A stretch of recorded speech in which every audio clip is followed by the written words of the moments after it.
नागरिकांच्या तक्रारी वेळेत मार्गी लागाव्यात यासाठी सोलापूर महानगरपालिकेने कठोर भूमिका घेतली आहे। आपली तक्रार पोर्टल व माय सोलापूर ॲपवर नोंदवण्यात आलेल्या तक्रारींचा मुदतीत निपटारा न करणाऱ्या 15 अधिकारी कर्मचाऱ्यांविरोधात थेट दंडात्मक कारवाई करण्यात आली आहे।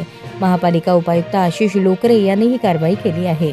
सोलापूर महानगरपालिकेने नागरिकांसाठी सुरू केलेल्या ऑनलाईन तक्रार निवारण प्रणालीद्वारे आलेल्या तक्रारी विहित कालमर्यादेत सोडून केलेल्या कार्यवाहीची माहिती पोर्टलवर अद्ययावत करणे संबंधित अधिकारी कर्मचाऱ्यांना बंधनकारक आहे।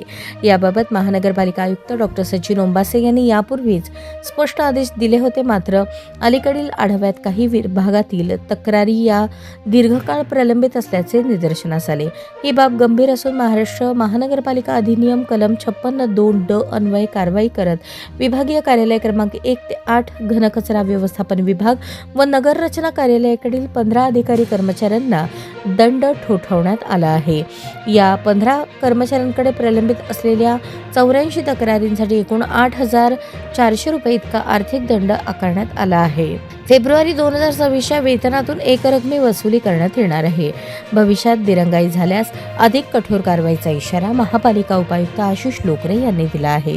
नागरिकांच्या तक्रारींचे वेळेत निराकरण करणे ही संबंधित अधिकारी कर्मचाऱ्यांची जबाबदारी असून यापुढे कोणतीही दिरंगाई खपवून घेतली जाणार नाही।